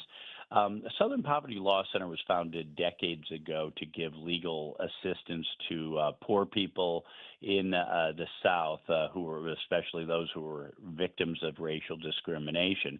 And the SPLC became famous for suing the Ku Klux Klan, so really an esteemed history. But over the years, SPLC has more than lost its way. It's no longer a civil rights organization. It is a well-financed left-wing propaganda machine. It just engages in defamation of almost every conservative group you can name. It calls the Moms for Liberty a hate group, the Family Research Council a hate group, Heritage, Center for Immigration Studies, even the Alliance Defending Freedom, which has won over a dozen cases in front of the U.S. Supreme Court, they call a hate group a white supremacist group. Utterly ridiculous. But everyone has a right to engage in whatever kind of political rhetoric one wants. But it gets worse. The SPLC paid over $3 million, according to an indictment. The SPLCA was indicted last week by our Justice Department. It paid over $3 million over 10 years to so-called informants. They were essentially funding the very hate that they were raising money off of. For instance, they funded organizers of the infamous Charlottesville Unite the Right rally, where there was, of course, political violence. And then they fundraised off the need to fight white nationalist extremists, and their revenues actually doubled or tripled afterwards. They're engaging in fraud of their donors. They're extracting money from their donors and then funding the very right-wing hate that they claim to be working against. It's just ridiculous. I am glad the Justice Department took action, and it was great to be able to help expose that at the House Judiciary Committee today. Absolutely. I mean, and it was akin to me, and this is going to be an oversimplification for sure. But if you're in the business of selling fire hoses, and the city found out you're paying an arsonist, and that's exactly what they've been doing. They tried to stem up this fact that there was so much hate occurring, and they were funding the people that they were then citing as the focus of the hate. Is after the hearing, is there aspects that surprised you about the defense of the Southern Poverty Law Center, or have they really just decided that yes, you caught us, we were doing this? I guess the bigger question is, what do you see coming down the pike for them after the hearing this week? Yeah, well, the SPLC, well, first of all, I will say that this is our second hearing in the House Judiciary Committee about the SPLC. One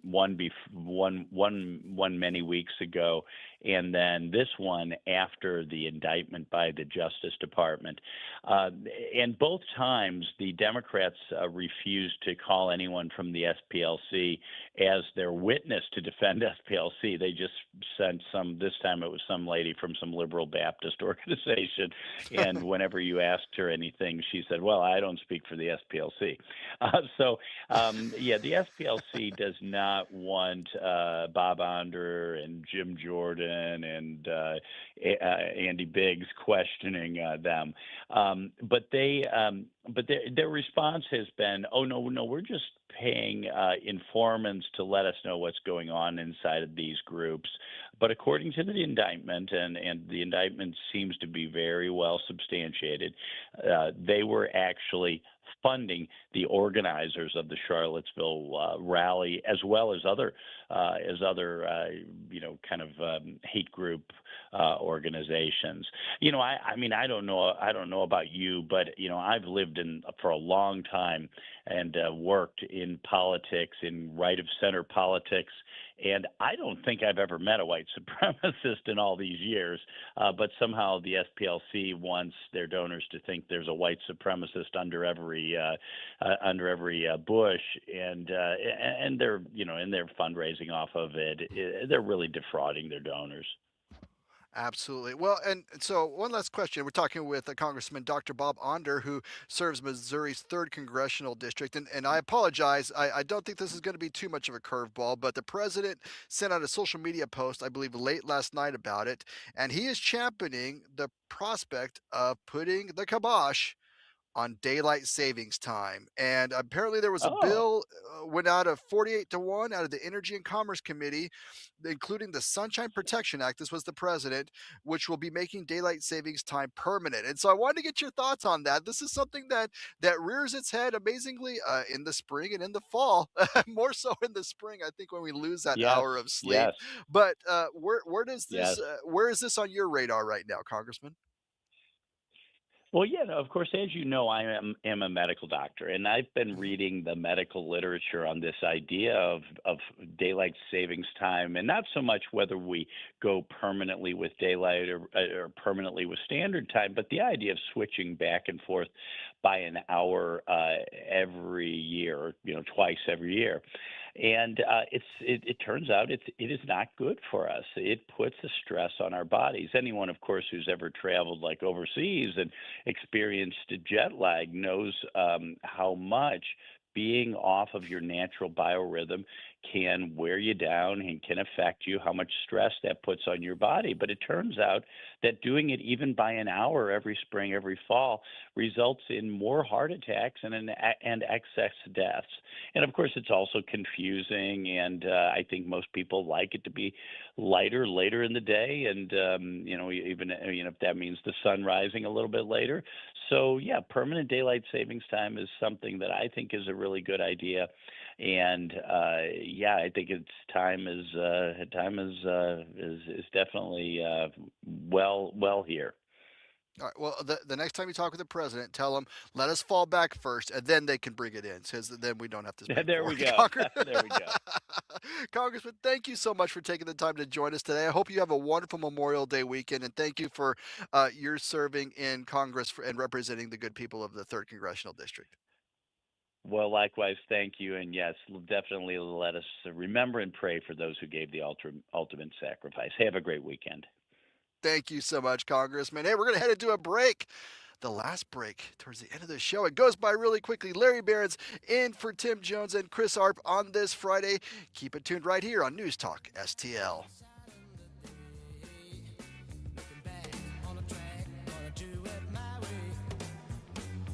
Watch us on our live stream using Rumble, Facebook, and Twitter. From the Michaels Flooring Outlet Weather Center.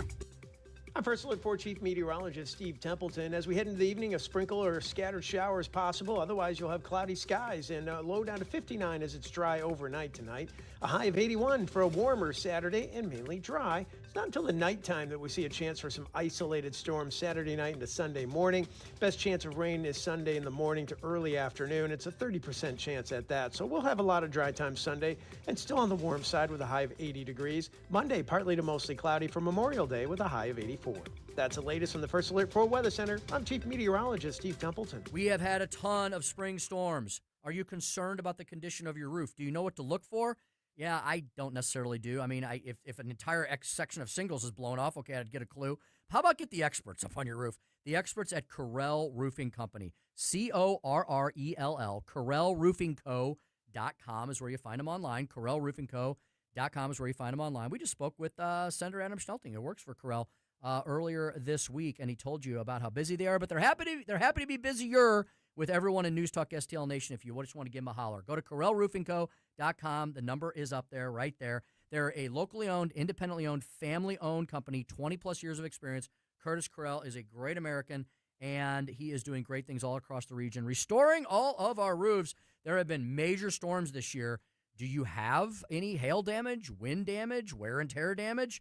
Do you even know what to look for? Get the experts up on your roof at Correll. They'll check it out for you. They'll work with your insurance company throughout the entire process. They'll be with you there from the very beginning all the way beyond the end and then some. If you want peace of mind, Correll Roofing Company is the place to go to.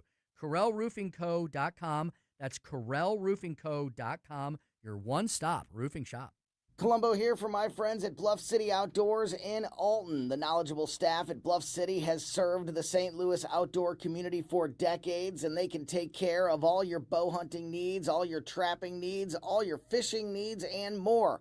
Plus, while you're there, you can schedule a trip with a local fishing guide and shoot in their archery range. Bluff City Outdoors is open 7 days a week, 1 mile east of Fast Eddie's at 2813 East Broadway in Alton. Follow them on Facebook and at bluffcityoutdoors.com. License number GL250000615. You're cooking dinner. The lights go out. You flip the breaker and forget about it. But what if it keeps tripping? Trips once, your breaker's doing its job. Keeps tripping? That's a warning. Bad wiring or something worse. Do people just keep flipping it? Most do, until they can't anymore. Call Grasser. We'll stop the trip. Green is always Grasser at GrasserHomeservices.com.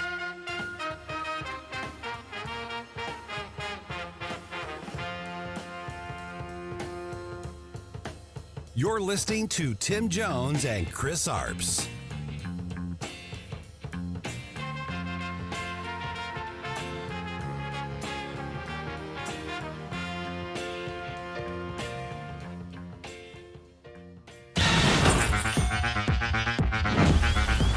What's a booster? Somebody that steal clothes from the store and sell it at a discount price? It's like community service. Together, we empty out every single Metro designer in the Bay Area. It's the Velvet Gang. They're boosting from my stores. Missy Smith knows we exist. They take my shit and sell it because they're low-class urban bitches. With all due respect to urban bitches. Larry, that was the trailer for I Love Boosters. I'm producer Joey V, and I'm excited to share my review with you. Are you ready? I'm going to try.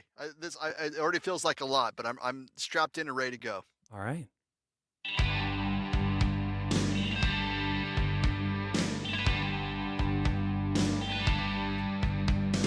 Joey, baby, what movie are you playing? Brought to you by Harry J. Steakhouse in Moscow Mills. Here is the plot for I Love Boosters.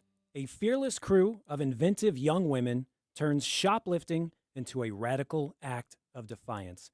The best word to describe this movie is bananas. It is bright, it's colorful, it's messy, has a bunch of people in it, and it's a little bruised, but still well worth consuming. And I recommend people check out this director, Boots Riley's previous film. It's called Sorry to Bother You, to get a gauge of whether you can handle I Love Boosters. Sorry to Bother You is about a black guy who works in telemarketing that learns to harness the power of his white voice so that he can make all the sales and make all the money. And that one has a gonzo crazy ending. So if you can handle that, then definitely go check out I Love Boosters this weekend. And it's free on Canopy. If you want to go and get a library card, you can watch Sorry to Bother You right now for free. And it may be hard for some conservatives to enjoy I Love Boosters since our heroes are shoplifters. But the director really wants you to contend with the fact that it's also the people who make these clothes that are profiting off of slave labor. So there's kind of, it's not like two wrongs make a right, but think about also the other side of that scale. And the movie opens up with lead actress Keke Palmer.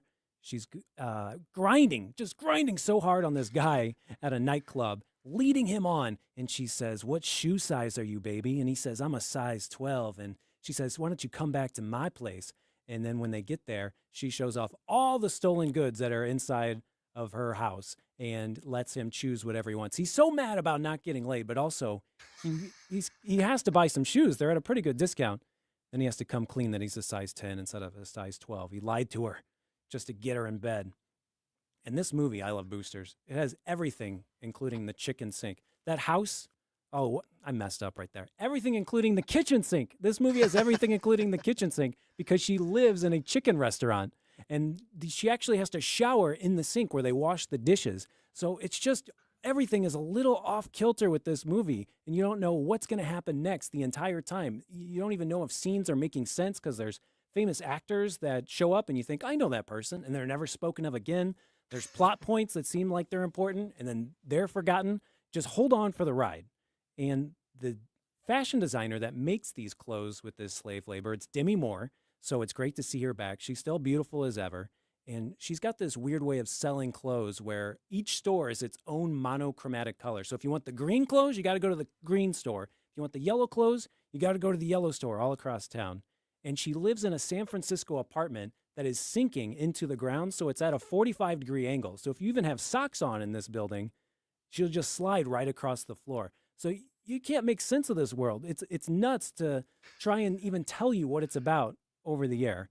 It's so overstimulating that I couldn't even get all of the jokes. So now I'm even more excited to watch it at home when it comes out so I can turn on the subtitles.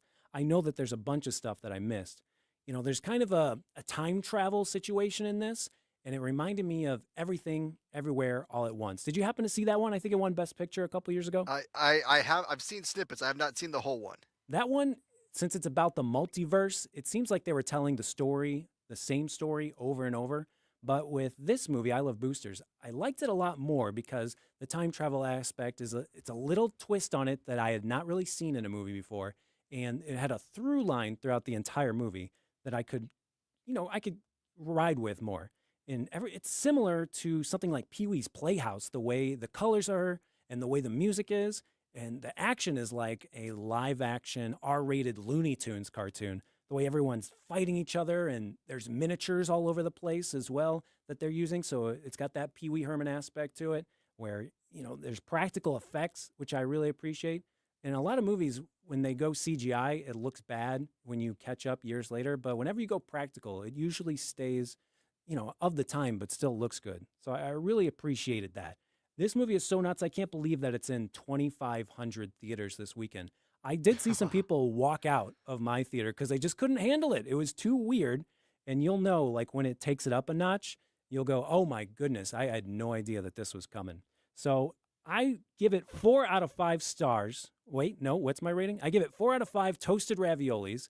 And that's just because of the balls that this movie had to go there and get weird with it. And if you're nervous about taking a chance on I Love Boosters, T-Mobile does have $5 tickets in their app this weekend. I asked my dad to send me his code, and he did. So thank you, Dad. It's very nice of him. And you said you had never heard of this movie before, right? I had not. And so I got to tell you, everything that you just described, not on my bingo card of what I thought we'd be talking about today. And so I am trying to just pin down where to even begin. And so you're recommending it. I got the 4 out of 5. Let me ask, without the spoiler situation, did it have an ending that shocked you, or did it have an ending that was expected, or how would you characterize the ending without giving it away? I'd say that the ending was confusing, and that makes me want to watch it more the second time. You're left wanting more to see what you missed. I wasn't sure where the characters were left off, if the journey that we went through was even productive, but it was so fun while it lasted.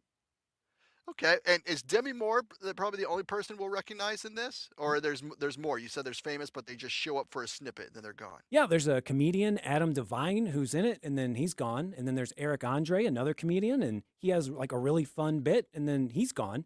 I'd say you may not recognize most of these people, but yeah, Demi Moore would be the big name. There's Don Cheadle, but he's under so much prosthetics and makeup that when you see his name in the credits, you'll go, what the heck? I can't believe that was Don Cheadle. Viggo Mortensen does a little narration in a Werner Herzog documentary style. So, yeah, when you see the credits and then you check their IMDb, you'll go, oh, yeah, I do know those people. Wow, wow. I don't know what to think. And so if you're looking for something this Memorial Day weekend, Joey V's telling you I love boosters. So you mentioned another movie from the director before. I already forgot the name of it. Sorry to Sorry bother about you. that. Sorry to bother you. Mhm.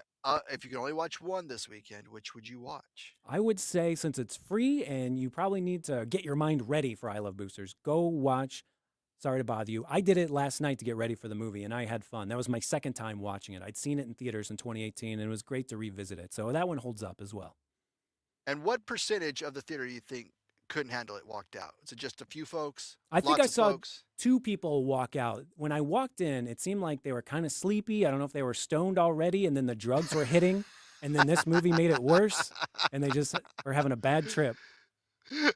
You got to my question without me having to ask it. I appreciate it. It's like, what kind of audience do you think is hitting this up in the theater this week? And I won't say that you boosted your dad's ticket Mhm. to be able to go, but we'll call it ingenuity, Of course. if you would. And I have to be honest too. I wondered about halfway through, was this a documentary or is it obviously it's a work of fiction based on something that people really do. So I think attachment to reality is not something that I would ascribe to this movie based on your description. Yeah, it's about living in San Francisco where theft is so prevalent for survival for a lot of these people. Where if you leave your luggage in your car, someone will come by with a spark plug, throw it through the glass, and take everything while you're in at the burger place. So that's the kind of life that these people are living, and it's interesting to see how the other side lives.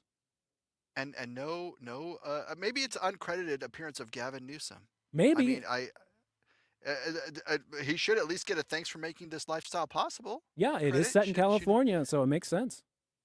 So I would tell you that fast forward to 2028, and I bet you Gavin Newsom picks this director to at least one viral campaign ad Yeah, this for guy, this. Boots Riley, he's an interesting cat. He was in a rap group called The Coup, and so he's a fun guy to watch how he dresses. He wears giant hats and big coats, and he's got his own style, and he wrote a song called I Love Boosters back in, I think, 1996 or 2006. So it's fun that he took this song and loved it so much, he made a whole 2-hour movie out of it. Wow, wow. All right, so 4 out of 5 fried ravioli, toasted. Don't say fried. Sorry. Oh, I almost made it through without really messing it up, Joey. Well, I tell you what, we're getting towards the end here. I just want to tell everyone thank you for the review, Joey. Joey, I hope you have a fantastic big plans for Memorial Day weekend. It's also my you? birthday on the exact day of Memorial Day. It's kind of a rare thing that happens. So I'll be going out with my mom and I'll spend time with my family as well. Did I hear somewhere today? It may have been on this show. That's the way my mind works. That this is the earliest, the 25th. That is the earliest that Memorial Day can occur because it's by statute the last Monday Tony of Colombo May. said that right before us. Yeah. See, I was paying attention.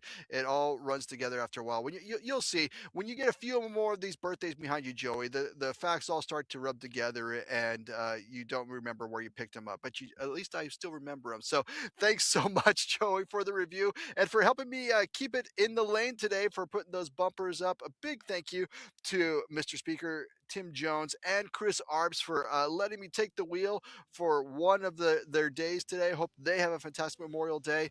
And once again, as we celebrate Memorial Day, take some time this weekend. Enjoy family, enjoy the time, enjoy everything that comes along with that, but also take moments to honor those who have made it all possible by giving the ultimate sacrifice for our country. Thanks so much. We will see you again next week. Larry Barron signing off for Tim Jones and Chris Arps right here on News Talk STL. My only weakness is a listed crime. But last night the plans for a future war was all I saw on Channel 4. Shoplifters of the world. Hungry for the best steak you'll ever have? Head to the heart of Moscow Mills and discover Harry J's, a local landmark and family-owned steakhouse, serving up excellence since '98.